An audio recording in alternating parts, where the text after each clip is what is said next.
Bengal safe Murshidabad জেলায় ফার্নিচারের জগতে এক পরিচিত ও প্রতিষ্ঠিত নাম। Bengal safe 57 বিবিসেন road, Baharampur, Murshidabad. ভিন রাজ্যে পশ্চিমবঙ্গের পরিযায়ী শ্রমিকেরা আক্রমণের শিকার হচ্ছেন। বারংবার এই ঘটনার সামনে এসেছে। সংবাদ মাধ্যম আমরা একাধিকবার প্রচারও করেছি। এবার সেই পশ্চিমবঙ্গের পরিযায়ী শ্রমিকদের অসুবিধার কথা মাথায় রেখে রাষ্ট্রপতির সঙ্গে দেখা করলেন বহরমপুরের প্রাক্তন সাংসদ অধীর রঞ্জন চৌধুরী। দেখা করার পর বাইরে বেরিয়ে সংবাদ মাধ্যমের সামনে আলোচনার বিবরণ দিলেন অধীর রঞ্জন চৌধুরী।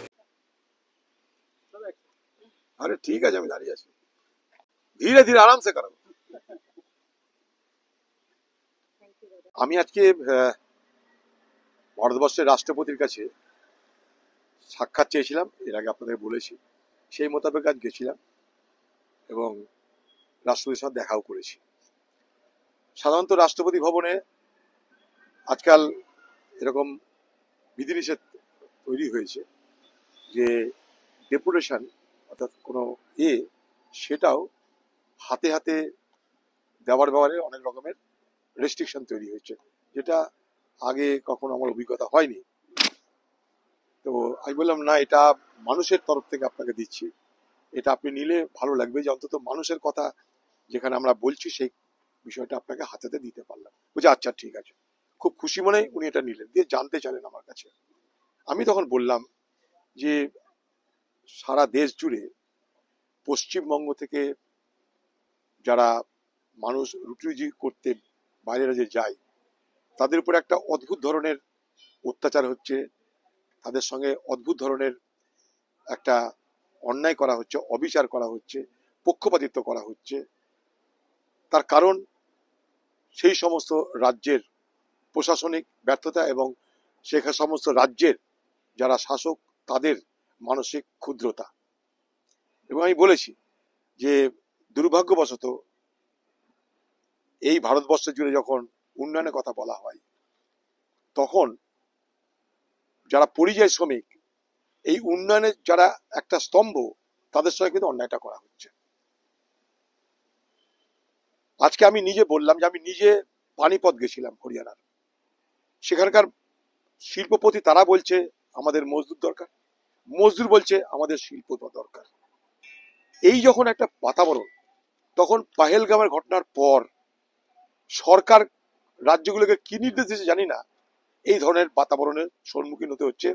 তাতে কিন্তু পরিযায়ী শ্রমিকরা তাদের রুটি রুজি থেকে বঞ্চিত হচ্ছে, তারা পালিয়ে আসছে এবং পশ্চিমবঙ্গে একটা বাতাবরণ তৈরি হচ্ছে যে সারা দেশের মানুষ বাংলার বিরুদ্ধে। এটা কিন্তু দেশের সুরক্ষার জন্য সঠিক নয়। এই সম্পর্ক আমাদের কারোর সঙ্গে হওয়া উচিত নয়, কারণ পশ্চিমবঙ্গ ভারতের, এটার মধ্যে কোনো নতুনত্ব নেই। কিন্তু সমস্যা হচ্ছে কি, পশ্চিমবঙ্গের বাঙালি আর বাংলাদেশের বাঙালি, তাদের মধ্যে ফারাকটা করার ক্ষমতা প্রশাসনের নেই বা সরকারের নেই। তাই বাংলা ভাষী পশ্চিমবঙ্গ আর বাংলা ভাষী বাংলাদেশি, সমস্যাটা এই জায়গাটায় তৈরি হচ্ছে আরো বেশি করে। এবং এটা আমি বলবো, আপনার তরফ থেকে যদি একটা মেসেজ যায় ভারত সরকারের কাছে, এটা সেখানকার পরিযায়ী শ্রমিকদের জন্য এটা অনেক নিরাপত্তার ক্ষেত্রে নিশ্চয়তা দেবে। তা আমি হাতে হাতে তাকে দিয়েছি। এখানে আপনাদেরকেও একটা করে কপি আমি দিয়ে দেবো, আপনারা দেখে নেবেন। আমার বক্তব্যটা এইটাই, যে বক্তব্যটা বলছি সেইটাই ওনার কাছে তুলে ধরেছি।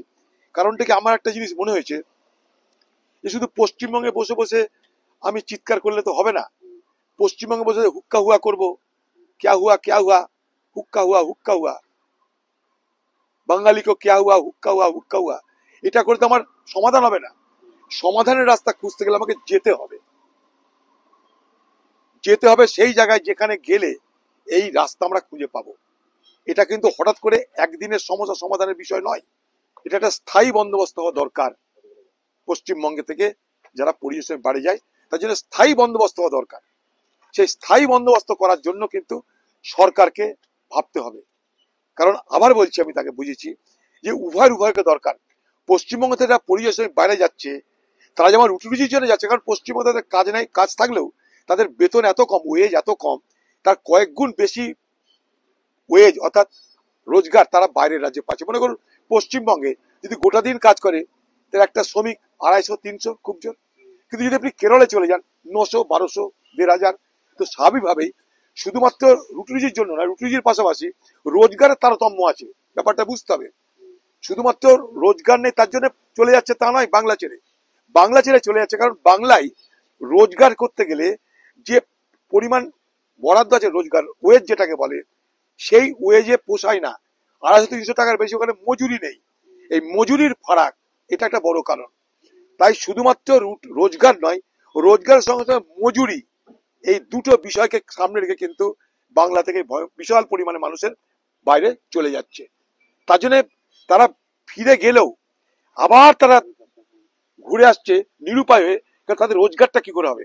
তাই আবার বলছি আমি, শুধু রোজগার নয়, রোজগারের সঙ্গে মজুরি, এই দুটোকে কিন্তু যোগ করতে হবে এবং তার সঙ্গে সঙ্গে বাইরের রাজ্যে তাদের কাজকর্ম করার স্বাধীনতা, নিশ্চয়তা, নিরাপত্তা, সেটা করতে গেলে পশ্চিমবঙ্গ সরকারকে আমি বলবো যে আপনারা দেরি না করে ভারত সরকারের যে সমস্ত দপ্তর আছে, গৃহ মন্ত্রণালয় আছে, প্রধানমন্ত্রী আছে, যেখানে যেখানে দরকার পশ্চিমবঙ্গের মুখ্যমন্ত্রীর তরফ থেকে ভারতবর্ষের প্রত্যেকটা রাজ্যের মুখ্যমন্ত্রীকে একটা করে দাবি করা, পশ্চিমবঙ্গ সরকারের যে রাজ্যপাল, সেই রাজ্যপালকে বলবো তারাও যেন প্রত্যেকটা রাজ্যের রাজ্যপালকে একটা করে বিষয়টাকে অবগত করে। আমি তাই রাজ্যপালের সঙ্গে দেখা করবো পশ্চিমবঙ্গে, কারণ সব রকমের চেষ্টা করতে আমাদের, রাজনীতি থাক কিন্তু তাদেরকে বাঁচানোর চেষ্টাটা করতে হবে, তাদের নিরাপত্তা দেওয়ার। বেঙ্গল সেফ মুর্শিদাবাদ জেলায় ফার্নিচারের জগতে এক পরিচিত ও প্রতিষ্ঠিত নাম। Bengal safe 57 বিবিসেন road, Baharampur, Murshidabad.